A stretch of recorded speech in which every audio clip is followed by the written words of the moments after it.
12 ঊর্ধ্ব বয়সীদের জন্য ফাইজার বায়োএনটেকের টিকা অনুমোদন দিয়েছে হেলথ ক্যানাডা। এর ফলে 12 বছর বয়সের বেশি যে কেউ এই টিকা গ্রহণ করতে পারবেন। এর আগে ফাইজার বায়োএনটেকের টিকার মেয়াদ 16 বছর বয়স পর্যন্ত রাখা হয়েছিল।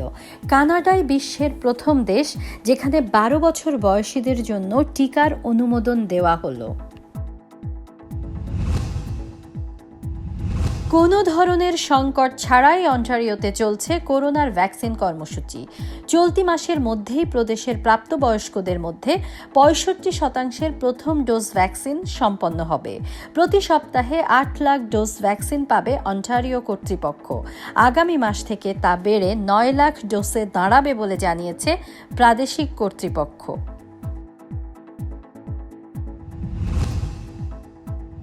ভ্যাকসিন কর্মসূচিতে বৈষম্যের অভিযোগে মামলা হয়েছে অন্টারিওর একটি আদালতে। ডিভিশনাল আদালতে এই মামলা হয়।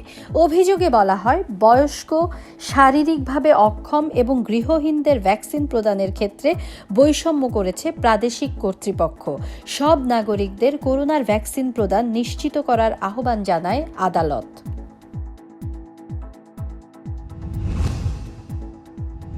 লকডাউনে অবরুদ্ধ অন্টারিওর ল্যাক সিউল ফার্স্ট নেশন অধিবাসীদের সহায়তার জন্য সামরিক বাহিনী মোতায়েন করা হয়েছে। জননিরাপত্তা বিষয়ক মন্ত্রী বিল ব্লেয়ার জানান, 18 মে পর্যন্ত সেনা সদস্যরা সেখানে অবস্থান করবেন।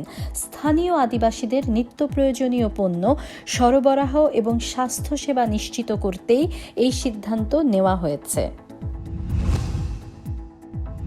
ভারতের করোনা সংকট মোকাবেলায় জরুরি চিকিৎসা সামগ্রী পাঠানো হচ্ছে ফেডারেল সরকারের পক্ষ থেকে। এর মধ্যে আছে 350টি ভেন্টিলেটর এবং 25,000 ভায়াল রেমডেসিভির ওষুধ। প্রাণ রক্ষাকারী এসব স্বাস্থ্য সুরক্ষা সামগ্রী শনিবার পৌঁছাবে ভারতে। রয়্যাল কানাডিয়ান এয়ারফোর্সের একটি বিশেষ বিমানে পাঠানো হচ্ছে এসব স্বাস্থ্য সুরক্ষা সামগ্রী। করোনার ভ্যাকসিন নিতে মার্কিনীদের আগ্রহী করে তুলতে এবার ভিন্নধর্মী এক প্রস্তাব দেওয়া হয়েছে যুক্তরাষ্ট্রে। টিকাপ্রাপ্তদের জন্য কেনাকাটায় বিশেষ মূল্য ছাড়ের প্রস্তাব দিয়েছেন প্রেসিডেন্ট জো বাইডেন। এ নিয়ে ব্যবসায়ীদের সাথে আলোচনা চলছে বলেও জানান তিনি।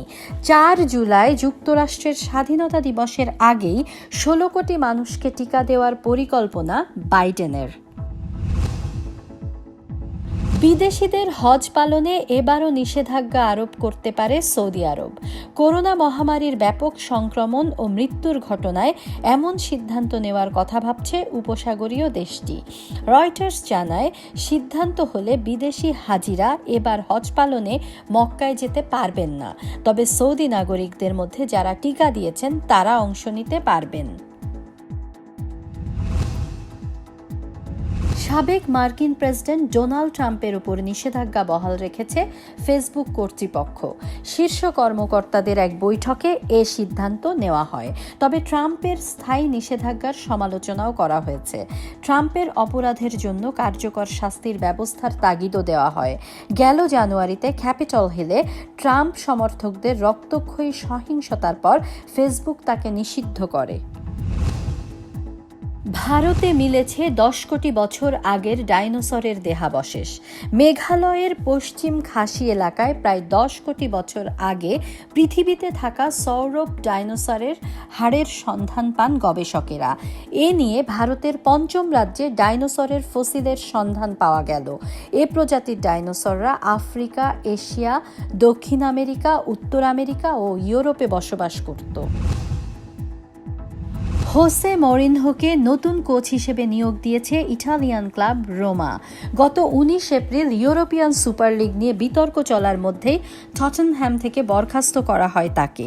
দীর্ঘ 11 বছর পর আবারও ইটালিয়ান ফুটবলে ফিরছেন মরিনহো। 2021 মৌসুম থেকে 3 বছরের চুক্তিতে রোমার দায়িত্ব নিয়েছেন এই কোচ।